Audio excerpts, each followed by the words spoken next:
let's talk about the body issue. So, who do you think has wakeboarded naked more times, me or you? Probably you.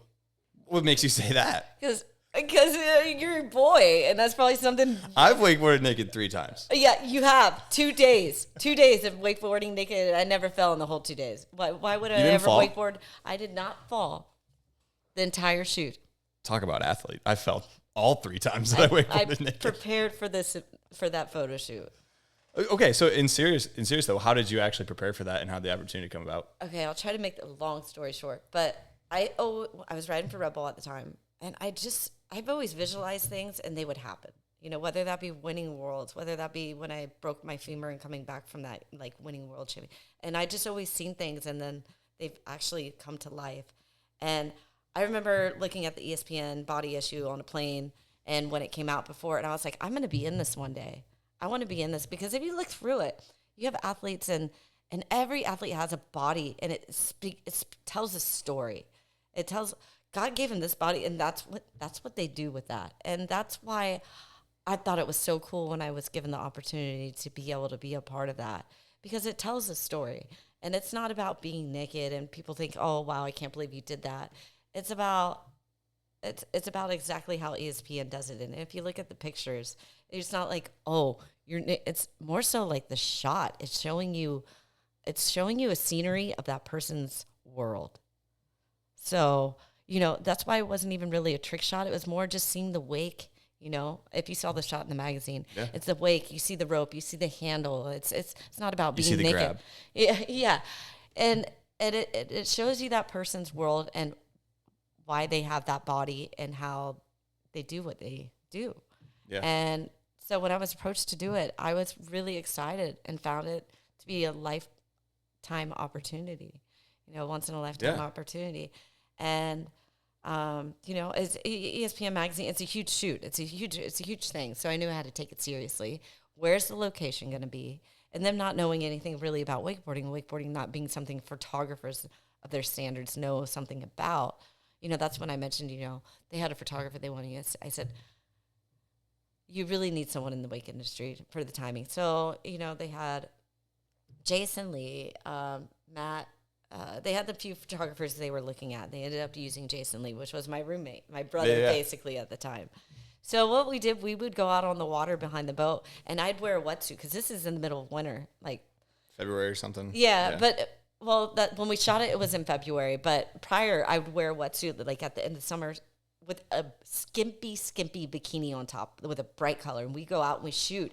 And he'd be on the tube, and we do grabs, and then he'd do chase boat, and then he'd do side boat, and then he'd do we're sitting in the water. We figured out what tricks could I be doing, because they don't blur it out. It's just you got to be doing a movement where at that moment it doesn't catch your private parts. Yeah. So we figured that out.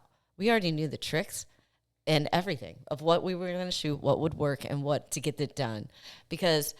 And I actually even trained getting in the water, not naked, but when it became cold in the winter, where I'm just sitting there freezing in the water.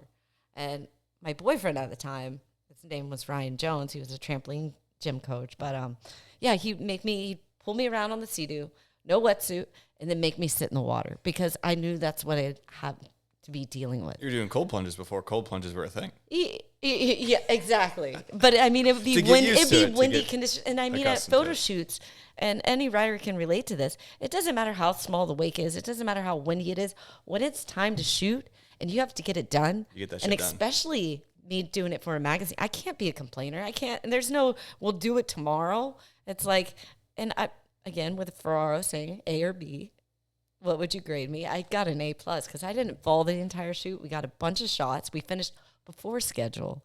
And we did it out at Blue Lake, a small crew. Maybe 10 of us. Yeah. That was it. There were big truck drivers driving around the lake. I was like, this is a little awkward. But oh, man. Okay. There's a little bit to unpack, because I'm very curious on a couple questions I have is, were you allowed to have any stickers on your board that were, you know, sponsor stickers? Or did you have any sponsor at the time? Yes, I could. But the shot that they used didn't have sponsor stickers on it. The one for the actual magazine. Sure. Yep. And I'm sure that had something to do with it, because that's, if you look at, there's a certain type of art and photo that they do that they all kind of have the same theme. The composition of the photo has to, yeah.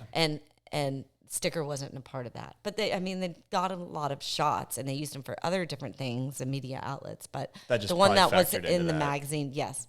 And you'll notice that with all athletes. If there was a brand ever in any of those shots, I'd be very surprised. It would. Yeah.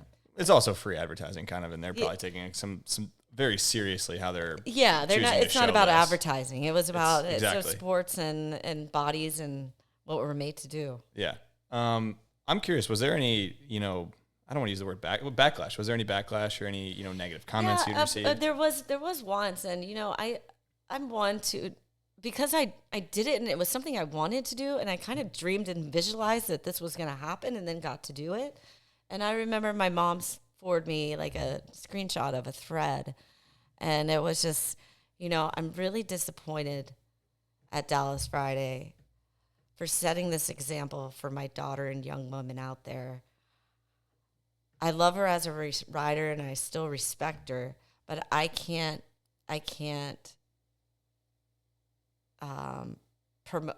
be a part. I can't get behind it or something on those terms, and it really hurt. And you know what? But I totally get it, especially being a mom now. I understand that. But would it have changed? Do I regret it? No way, not in a second. But I do agree with what you allow your child to be around is going to impact your child and be an influence. Yeah. I don't know if she would still have that comment because of who I am. Like I don't know, but it did kind of make me feel, I was naked and I was, and young girls, and I get that. But also at the same time, I was like, that's not why I was doing it. Is that a classic case of everyone overthinking something and turning it into something that it's not?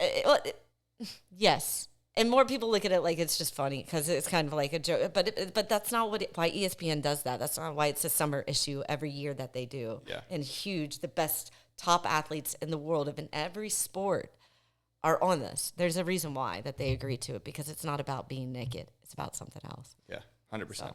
Okay.